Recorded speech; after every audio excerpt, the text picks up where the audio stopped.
So doctor YS Rajasekhara Reddy ప్రత్యేకత ఏంటి అంటే, నేను గమనించింది చాలా డిసిసివ్ లీడర్. నిర్ణయాలు చాలా వేగంగా తీసుకుంటాడు, చాలా నిర్ణయాత్మకంగా తీసుకుంటాడు, ఫామ్గా తీసుకుంటాడు. అది ఆ షార్ప్నెస్ ఆయన లీడర్షిప్లో ఉన్నటువంటి ఒక క్వాలిటీ. రంగారెడ్డిలో కనీసం ఒక్క డిగ్రీ కాలేజ్ లేదు.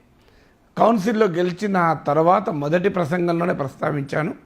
తర్వాత ఒకరోజు 3,000 కోట్ల రూపాయలు రంగారెడ్డి జిల్లాలో భూముల అమ్మకాల ద్వారా ఆదాయం వచ్చిందని ప్రభుత్వం ఒక ప్రశ్నకు సమాధానంగా చెప్పారు. వెంటనే నేను లేచి 3,000 కోట్ల రూపాయలు మా జిల్లా భూములు అమ్ముకుంటే వచ్చింది, మాకు ఒక్క ప్రభుత్వ డిగ్రీ కాలేజ్ ఇవ్వలేరా అని చాలా సీరియస్గా ప్రశ్నించాను. అప్పుడు ప్రభుత్వం సమాధానం ఏంటంటే, గత కొంతకాలంగా అంతకు ముందున్న ప్రభుత్వం తెలుగుదేశం ప్రభుత్వం నుంచి కూడా కొత్తగా ప్రభుత్వ డిగ్రీ కాలేజీలు పెట్టకూడదు అన్నది ప్రభుత్వ విధానంగా ఉంది అని చెప్పారు. ఎక్కడైనా ప్రభుత్వ డిగ్రీ కాలేజీలు పెట్టాలని విధానం ఉంటుంది తప్ప పెట్టకూడదని విధానం ఏంటి? ఇది ఒక దౌర్భాగ్యమైన విధానం. సో అప్పుడు రోషయ్య గారు సభానాయకుడు సమాధానం చెప్తూ, సీఎం గారు శాసనసభలో ఉన్నారు, సీఎం గారి దృష్టికి నేను తీసుకెళ్తాను అని నన్ను శాంతపరిచారు. సో సీఎం గారి దృష్టికి తీసుకెళ్తానని సహజంగా సీఎం గారు పరిశీలిస్తామంటాడు. అది ఒక ఫైల్ పక్కకు పడుతుంది, అది ఎప్పుడు వస్తుందో మోక్షం తెలియదు అనుకుంటాను.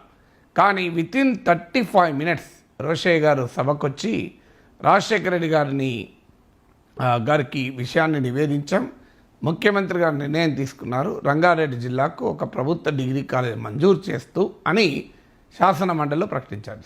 సో అది మరి ఎప్పటికీ 15 ఏళ్ళుగా ఉన్న విధానాన్ని రివర్స్ చేయడం మామూలు విషయం కాదు.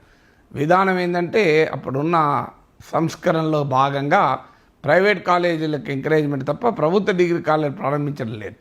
అలాంటి విధానాన్ని వితిన్ మినిట్స్ రివర్స్ చేసి పక్కకు పడేసి రంగారెడ్డి జిల్లాకు ఒక ప్రభుత్వ డిగ్రీ కాలేజ్ శాంక్షన్ అయింది. తర్వాత నాకు గుర్తు రంగారెడ్డి జిల్లాకే 4-5 కాలేజీలు వచ్చాయి, రాష్ట్రంలో దాదాపు 100 కాలేజీలు వచ్చాయి ఆ పాలసీని రివర్స్ చేయడంతో.